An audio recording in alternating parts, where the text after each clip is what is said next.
We are going to have a fantastic conversation with a man who has been involved from banking to finance and has a fantastic story about immigration here to the United States and entrepreneurial success. So my friend Murat, you noticed a picture on my website because I love amateur photography. That's one of my hobbies. And the story is funny because you noticed that it was the picture of the Big Sur Inn down in Big Sur, California. And do you want to just let us have that conversation here for everybody here of big city Malaysia, and then all of a sudden you arrive to Big Sur in California on the coast, and your impression, and then how you have grown from hotel industry into banking, finance, and your leadership around the globe on different partnerships. We just love to hear you have a fascinating story. So the floor is yours, my friend. Drew, first of all, I just wanted to say thank you so much. I am very excited to be here with you and to invite me to your fabulous shows. And I also want to acknowledge your audience who's listening to you. It's fantastic to be here today, and then also having at the Drew Aversa shows. That being said, and for all of you who doesn't know me, and as Drew mentioned earlier regarding a picture of the Big Sur, on what I found on Drew website, which I thought it was very interesting, and the fact that I could relate to that. And the reason being is that back in 2000, when the first time I came here in the United States, I have no idea about United States. I only learned about United States through the lens of reading books, novels, and also through the movies. And that's how I see America from my point of view. Until the point that when I land and I ended up in Big Sur, I have no idea. But prior to that, I was working in Vietnam at the hotel in Ho Chi Minh City. So I was there and the sales marketing manager, and being like not knowing what America is all about, where it is located. So I have a few clients that I work with when I was in Ho Chi Minh City in Vietnam. So I talked to them that I'm going to America, and then I said I would be in Big Sur, and then where is it? And then the only things that they said that, oh, you're going to love it. It's actually in Pebble Beach. You're going to love Pebble Beach, and that's all. But those people, actually, my clients are actually golfers, and then they always take me to the golf, and then saying that, well, let's, what's your handicap? And I always say that I'm totally handicapped, but I can join you with the golf course. So not knowing anything, so fast forward. So I ended up in the middle of the night. I actually arrived in Big Sur. And funny though, the next morning I wake up and I saw all these big tall trees, actually, but I have no idea what it was, where I was. And then I thought I was living in the jungle. So, but that was something I learned that I have these agents that I talked to before coming to the United States. And they said, oh, you're going to be find sponsors, which is that on the Big Sur. And then when I came into the resort and the Ventana Inn, Big Sur, that's where the Ventana Inn that I used to work in the hotel. When I saw your picture on the Big Sur, the restaurants, and that's clearly, it's reminded me of the day when I actually sat down with the director of human resources that to sign my paperwork, to start my life in the United States. So that picture alone that you have, it brings back wonderful memories, how my life actually started. And how did you get involved in the hotel industry? It's fascinating as someone who's traveled around the world. I think hospitality is just one of the coolest industries. Really, you're a home away from home, the different experiences that hotels have today with the different brands, all the way up to boutique hotels that are around the world, to some of these, containers that are made into hostels now. I mean, the hotel industry, hospitality, it's really a fascinating industry. So how did you choose, or did it choose you, the hospitality industry? Thanks, Drew. Obviously, it's a good question. So basically that, I'll give you a little bit background about myself. So I grew up in Malaysia. it is like, I always think that Malaysian are very gracious, Malaysian hospitality. So it's always embedded with me. I always wanted to showcase that what hospitality looks like as being Malaysians, because we are very diverse melting pot countries that consists of Chinese, the Indian, the Malays, and the Hindus, and all other indigenous group. So for me, is that it's always that I think I was born with it, and like I love helping people. And also, while in school, I thought that I was not the best students in my class, but what I do know is actually I'm really good with people. And so the fact that when I was in Lura High School, so I thought that I would be ended up going to very Islamic as a school, and but then I one day I found there is an advertisement in a newspaper. These are looking for servers. So basically, at the resort, they're trying to recruit a staff. I have no idea, and I applied. I don't know what I'm getting into it. So I ended up like actually working in this Pelangi Beach Resort. It's a 5-star hotel in the northern part of island, beautiful island in Langkawi. And I still visited them, which is, there's a lot of history. So that was my basics hospitality background that I've got, full training that I received when I was at the Pelangi Beach Resort. So I just sharpened and harnessed my skills while I am there. So that's where when I started my hospitality, because I just love people. And I love people as well. I think that's one thing that you and I, when we connected, there was just this energy between us, different event planning that you were working on, and we just connected on that passion of energy and purpose and excitement. Now, one thing that I think is fascinating is that of career change, because a lot of people on LinkedIn, with my network of over 10,000 people now, follow me for leadership advice and different perspectives on life, because I had this incredible career as a firefighter, and then all of a sudden it was gone with a devastating injury and the transition and transition stress and whatnot, and have had a lot of fun now in business on the other side of that.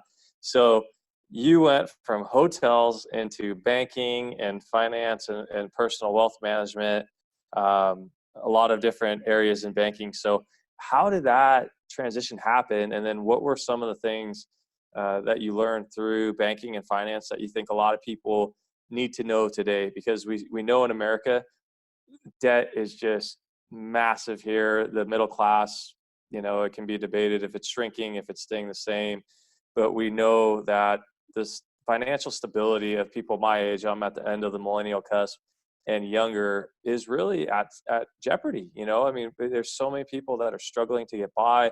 You and I are both, here in San Francisco area, and the amount of, opportunity is huge. But then also being able to finance a company, being able to live and stay in the area to meet venture capitalists in this area, it's a challenging area to be in. But there is a lot of opportunity. So I'd love to just kind of hear your perspective on banking, your career transition, and then, what do people need to know about finance, and, whether it's business or just in life, money management skills and things that you've seen through your years. Because money, at the end of the day, we all have bills to pay. And then for a business, if you want to scale, you better get some money, because if not, your business will stay the same or go away in today's global economy and just the rapid competition that's out there. You have to be relevant, and relevance takes capital. Well, Drew, that's a lot of question. So I must say that, but let me just address that one thing at a time, and make that, I'm trying my best to actually trying to connect those, the dots between, from the hospitality. Before that, I spent about over 12 years spending in the hospitality here and abroad in Asia, and also in the US. And also transitions a career between, from the hospitality side of it, and then banking. So first and foremost, I would say that I didn't plan it at all. So it just happened. So it's not like like other people like mapping out their life and then actually like the career that way. And I did not. So what had happened, it was just like, I came in the US basically back in the 2000, which is with only like $500 and 2 luggage, not knowing anybody. So So I remember a lot of times when I saw Warren Buffett, for example, interviewed in CNN, and then Warren Buffett always, when reporters asking him about questions regarding like, oh, what's your secret sauce in terms of like investing is what the best thing. So I remember clearly when at one interviewed, he responded to those reporters and saying, when it comes to investing for him is that he doesn't go where the masses go, and he sticks to what he knows. And I took it to heart when I listened to Warren Buffett advice. So coming as an immigrant who has nothing, $500 in the pocket, doesn't know anybody, no friends, no family, I cannot rely on those systems, right? Support system that most people has, and I don't.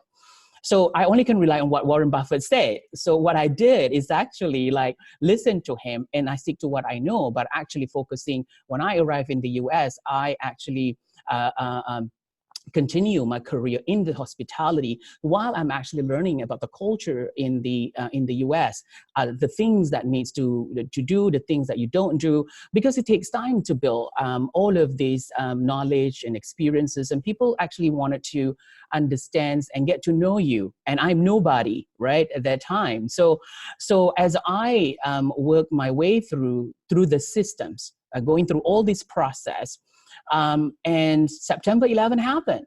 So when September 11 happened, so we all know it's impacted as the rest of us and then the rest of the world. So being in the hospitality industry in San Francisco in itself, I remember back in the day, San Francisco, like it was dead. I mean, like people are not like traveling, and then nothing like the hotel business. It was so sensitive when it comes to situations like this. It's really impacting everybody. That was an eye opener for me to see that, like, oh, wow, this is happening. So, but before I explain that, let me go back when I was in Asia, living and working in Vietnam. At that time, I experienced firsthand in 1998, which is Asian financial crisis happened. So that was my first experience where everything's almost stopped. People are not traveling. People doesn't want to spend money. People let's like wait and see what's going on. So now came to the U.S. in year 2000 and followed by 2001 with another attacks on September 11. This is really taking me so hard because like 2 times I'm trying to get away from Asia from that moment. I got out of it. Now I'm into the next one, which is that unexpected. So what happened was like, I was thinking like, oh man, what is the next industry? If I ever want to make a career transitions, that's something that people need something, and that's money. So I'm thinking about money. I said, banking. Oh, okay, let me just try banking. But then I didn't get into banking for just going to interview. I'll be honest with you. So what happens is that the transition happened without even plan. So I was working as one of the hotel here in San Francisco, and then I worked with this lady, very nice lady from the Philippines. I don't know anything about her, but we worked together on the shift, and then she watched me, and every single time. One day she came out to me and she said, "Hey Murat, you'll be good at this." I said, "What? You'll be good at working at banking." I'm like, I know nothing about banking. I'm only in the hotels. My career, my hotels diplomas is all in the hospitality business. And she said, "No, you should try." So with her suggestions, her name is Laddie Coulon, and she still works at Wells Fargo basically to this day. She will be retired in a few years, but she's still there. Kudos to her, I can tell you. She's like a mother to me, but she was a fantastic woman. She keep on pushing me, and then I went for job interview, at least even when I try. This woman is actually a beacon of hope for me to look at for career opportunity because she works 2 jobs. One, in the morning, she works in the bank, and then in the evening, she works in the hotel. Then I was like, wow, if she can do it, why not a young man like me? Like, I can do it. But even despite the fact that, that she gave me an opportunity to actually meet with her managers, and then I went for interviews with Wells Fargo 8 times, I still didn't get the job. So it's quite a story. However, I almost like give up, but Letty, as a colleague, and again, and time after time, only God bless her heart for her, keep on insisting me to push me to actually keep on trying. She said, last time, Letty, I can't do this. I'm not want to hear at all. So she said, one more time. So I listened to her. I said, if I try this time, that's it. Don't want to hear anything. So what happened? I went for a job interview for the last time at Wells Fargo. I went in. It's in the full of the boardroom meeting. This is another like different scale of interview where you have 20 people in one room. They have two district manager. They have a director of HR actually interviewing people. So the thing is that they cross interview, and I'm never used to it. So this interview, like you have to introduce yourself. So each of these individual candidates, it was very, I would say, fantastic. When they open their mouth, their English is fantastic. And second, their credential. They graduated from with master's degree from all these Ivy League university. When it comes to my turn, Drew, I was just saying that, hi, my name is Murat Wahab. I'm here for a career change. And then I looked at the next guy next to me. I said, you next. I was thinking in my head, I was just so overwhelmed with amount of people who actually have a lot of the credential and qualification. So that's what happened. So I said, oh my God, it's screwed. But what had happened was Wells Fargo actually did a really good job in identifying. So they divided it into a group of 20, there'll be 5 group. Each group and each individual have to do a presentation of the business. So I got one and I picked in the basket, which is when I picked, I actually got to present a business, actually is a pet. I own a pet business. I'll be honest, I never own a pet, so I don't know how. So, but I have to pitch. So the only thing is that when I share with all the group, I said, here is why my business is actually better than the rest of the pet business in the industry. Let me tell you, one, my price is not just, it is competitive. But what differentiates my business with the rest of the pet is not only I pick up and drop off your pets, especially like say dogs. And so I will wear your dogs a headset, and then I play Besame Mucho. So when I walk your dog will be bilingual, can speak Spanish and English. So that would be so perfect. So I thought at the end of that presentation, I blew it because I thought I was like, oh my God, I butchered it. But unfortunately, I was so fortunate when I got home, I received a phone call from one of the managers and saying that, hey, we like you. We would like you to be in and we'll hire you. So that's how my banking transition had happened from the hospitality that way. So, and the rest is history. And I will address you in terms of money. And then one of the things is that I really like, no matter what's going on with Wells Fargo, for example, a lot of things and people say, and then I came from looking at the perspective differently in the different lens as an employee, as a former employee of Wells Fargo as well. That is, I think is that several banks that I work with, I work for Wells, I work for JP Morgan Chase, I work for East West Bank, and now the last time that I worked for City National Bank. The foundations that actually a banker that I've learned a lot is Wells Fargo. They actually have a very good academy, banking academy that they have people, they train people accordingly. And I think those are training, in-house training that I developed and learned about the business, in and out about the business. And as I grew my corporate ladder with them.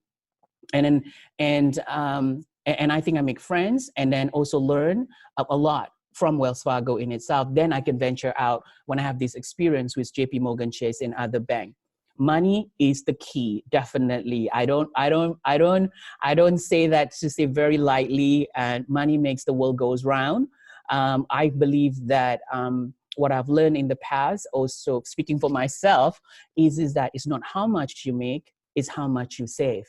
That's just one thing. You can, the more that you make, and then you have to keep up with the Jonases. You look at that, especially if you are bankers, and if you were actually like, I don't know whether you're a commercial banker or an investment banker, but if you are an investment banker, you're going to look around all the people at the compensation. Let me tell you, those bankers a lot of egos. So you need to keep up with the Jonases with the big houses, the big cars, and I name it, the list goes on.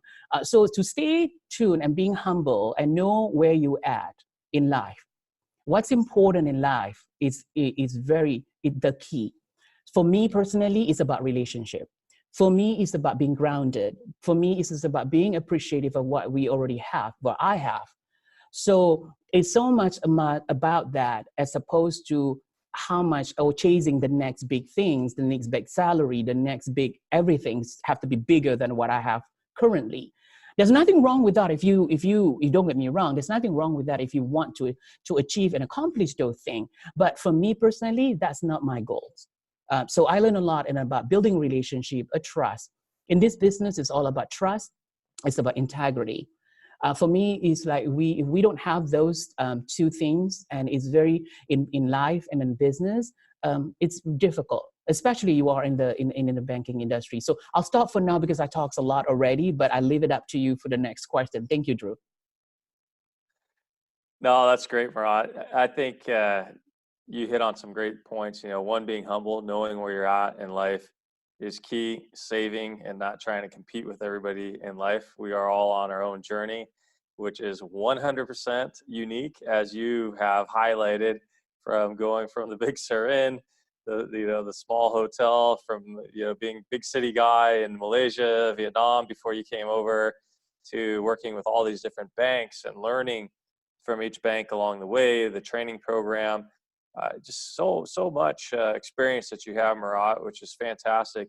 I think, we hear a lot too now, and I'm not going to get into a political debate on my platform, but, there is quite a talk on immigration. And I will just say, as a son of an immigrant to this country, my father immigrated from Italy. My stepfather, who raised me most of my life, his family is from Guatemala and Mexico. They immigrated. So you've immigrated. The success stories, people don't see the work that goes behind what it means to be successful. They don't see the fear, and the mindset shift that you have to do to get from a scarcity mindset of, oh my gosh, I only have $500 to my name, to where you are today. So what is your advice, as both of us work a lot with international clients and people here in multicultural Bay Area? What is your advice for people that are either on the citizenship path here in America, or they're in another country and they're going, wow, I don't think I could ever get to America? What is your advice for potential immigrants, to get to America and to live that American dream, and just kind of some of those learning lessons and maybe challenges along the way? I think we'll maybe end with that. I think is a fantastic way to kind of help people on their journey. Thanks, Drew, again, and to your audience, I've this is like it's really strike a chord for me personally, as an immigrant that coming with at least $500 and 2 luggage, right? And then it just rings true with a lot of the when I was a banker working, and I met with other immigrants that worked so hard, and especially on the first generation like myself, trying to build like a better life for their families that comes here. Some people have to go through a lot of the heartache, and not like so much like me, even that my background also, like I would say that there is a challenges. I mean, each one of us that do have a struggles and challenges that we face too. So for those like immigrants and thinking about migrating in other countries, it seems to me like a lot of actually like a daunting task, like anything else. But what I do believe is that you gotta, one, believe in yourself, believe in like what value that you bring, and then what can you change. And then you need to be persistent and be honest, and then also work hard to achieve your dreams and aspire to be the best version of yourself all the time. As long that you don't cheat to people, you don't lie to people, do all the things that are really good, all the things that really matters. Because as an immigrant, we have not just like 1 time, 2 times, 3 times, so like 10-fold. Actually, we have to prove ourselves time and time again. And the process of actually going through, for example, if you want to go thinking about being a citizen of the United States, you got to understand that there are certain rules and regulations that you have to follow, and you have to follow with the fee, because you want to be law-abiding citizens. You want to make sure that there is no there's nothing that actually in your records before you become the U.S. citizens actually that will stop you, or at least a hurdle that you need to jump and jump off and make it right. before, because that's very important when you go through that process. Funny thing is, like, a lot of people, like American itself, doesn't understand how hard it is actually to become the US citizen, because they themselves they don't go through any of those questionnaires. But I can tell you, it is very challenging. And like, if you can ask people a lot, what is, for example, MLK names, what is MLK? But remember, MLK is not like my last kid, okay? It is like Martin Luther King. So just to be clear. So, and as an immigrants, these are the nations are built on immigrants. These nations are nothing without the immigrants, each one of us. For example, look at these San Francisco. When you walk on the streets, it's that the minute you ask the people where you're from, they're not from here. They are from all over the world. If you want to come and see the world, you don't have to go that far. Look at San Francisco. So it is a melting pot and a very diverse cultures, religions and faith belief, and we always come together. So this is what the beauty that also very attractive that for me to live here in the United States, and what actually that this country has given me.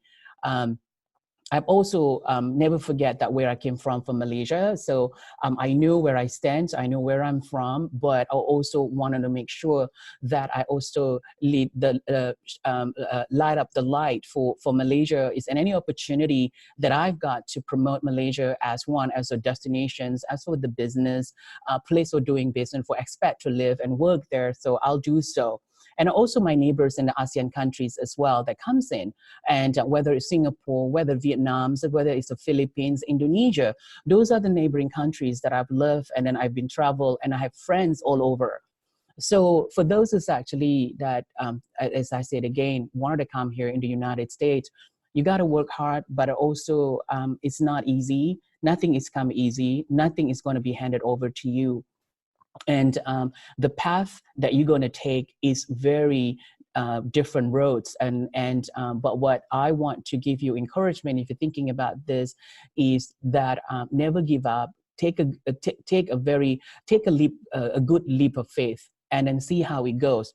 For me personally, I always believe, and actually in Robert Frost's poems, that I usually that has a guiding principle, which is always say that. Two roads diverge in a woods, and I chose the one less traveled by. And that's what my life as a guidance. I always choose the path that most people does not want to go, does not want to choose that path. They would rather choose a path that everyone's going. So for me, it has served me very well. It served me the purpose, and also it served me where I am at in my life right now.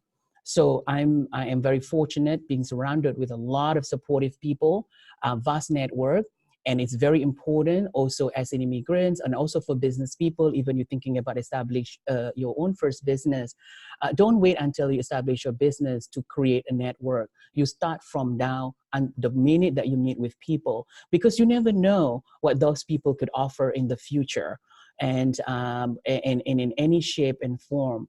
And never discounted the fact that everybody brings something, a value and a different to the table. That's, I think, yeah. I'm a firm believer in that everybody on your path is meant to be on your path. And whether they're there for 5 years, 20 years, or it's that person, there for a moment in time that says, hey, you might be a great banker, as in your case, try this out. Whoever's on your path, just know that there's a purpose far greater than things that academics can quantify when we go to school and have our titles in the training classes. That, I firmly believe in, spirit and just the people that we connect with. It's far greater than anything we can imagine here. You have a fantastic story, Murat. I think you've definitely inspired me, and hopefully other people listening today, to take action with your life, to be humble, and to just keep moving forward. And as you say, take that path that is 100% yours, because it will be a beautiful journey in the end. You may not know it with $500 in your bank account and a couple of suitcases on your travels wherever you are, but in the end, there's always something good if you keep on moving forward. So thank you so much for being with me today. And if people want to get a hold of you, how do they get a hold of you? Thank you, Drew. I greatly appreciate that. So that is such a nice compliments. And I also may I pay a compliments back to you, is that you've done a really wonderful job. And thank you for having me for your shows. And I do want to let your audience know, and for those who want just new or just getting to know about me, and I have my own consulting firm named Hakim Saya, Hakim. Next word is Saya, Saya. My business consulting firm is actually helping. What we do is we are foster and leverage international collaboration between startups, enterprises, small medium enterprises, investors, university, and many more. What we're hoping to accomplish is that to be the entity who actually connect, link, and bridge all of these stakeholders, that they can actually work together and come together and doing good things. And I believe that when good people come together, we accomplish a lot. We can even build the companies of the future. I named the company after my nephew, like my own son, who died in a car accident about a year ago. That's what Hakim is all about. I'm hoping that I could honor him, and then people get to know him the way that I want to honor him. That people, when listen about Hakim Saya, that is my lovely pride and joy of Hakim, that didn't get a chance to see the world, didn't get a chance to actually come to America and also sees me and how accomplished this far, from nothing to something. So for those folks, check out my website, which is at www.hakimsaya.com. And you can email me as well at mwahab, like M, my initial first name Murat. Wahab is WAHAB at hakimsaya.com. I hope that you tune in and listening in, and I'm sure that he has a lot of other interesting speakers that are coming up soon, so stay tuned. And thank you so much again. I greatly appreciate, and God bless you all. Thank you.